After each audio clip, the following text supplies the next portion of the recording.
Revelation 18. After all this I saw another angel come down from heaven with great authority, and the earth grew bright with his splendor. He gave a mighty shout. Babylon is fallen, that great city is fallen. She has become a home for demons. She is a hideout for every foul spirit, a hideout for every foul vulture, and every foul and dreadful animal. For all the nations have fallen because of the wine of her passionate immorality. The kings of the world have committed adultery with her. Because of her desires for extravagant luxury, the merchants of the world have grown rich. Then I heard another voice calling from heaven, "Come away from her, my people. Do not take part in her sins, or you will be punished with her. For her sins are piled as high as heaven, and God remembers her evil deeds. Do to her as she has done to others. Double her penalty for all her evil deeds. She brewed a cup of terror for others, so brew twice as much for her. She glorified herself and lived in luxury, so match it now with torment and sorrow. She boasted in her heart, I am queen on my throne. I am no helpless widow, and I have no reason to mourn. Therefore these plagues will overtake her in a single day, death and mourning and famine. She will be completely consumed by fire, for the Lord God who judges her is mighty. And the kings of the world who committed adultery with her and enjoyed her great luxury will mourn for her as they see the smoke rising from her charred remains. They will stand at a distance, terrified by her great torment.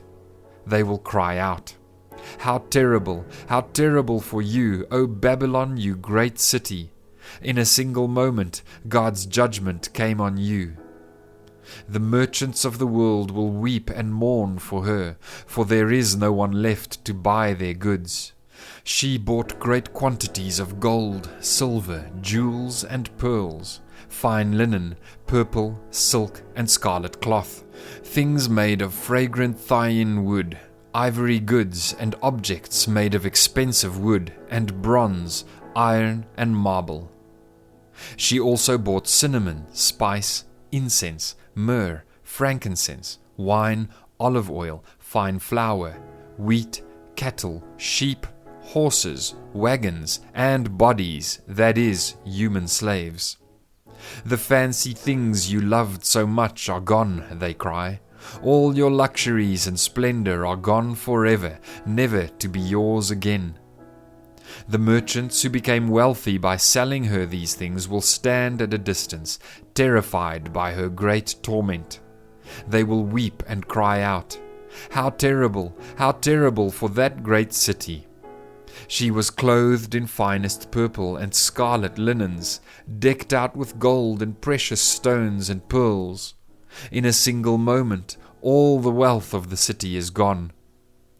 And all the captains of the merchant ships and their passengers and sailors and crews will stand at a distance.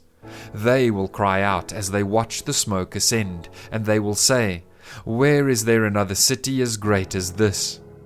And they will weep and throw dust on their heads to show their grief.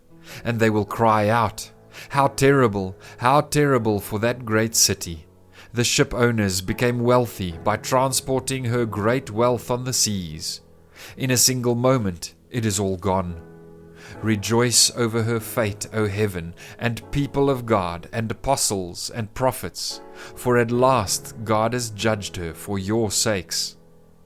Then a mighty angel picked up a boulder the size of a huge millstone. He threw it into the ocean and shouted, just like this, the great city Babylon will be thrown down with violence and will never be found again. The sound of harps, singers, flutes, and trumpets will never be heard in you again. No craftsmen and no trades will ever be found in you again. The sound of the mill will never be heard in you again. The light of a lamp will never shine in you again. The happy voices of brides and grooms will never be heard in you again. For your merchants were the greatest in the world, and you deceived the nations with your sorceries. In your streets flowed the blood of the prophets and of God's holy people, and the blood of people slaughtered all over the world.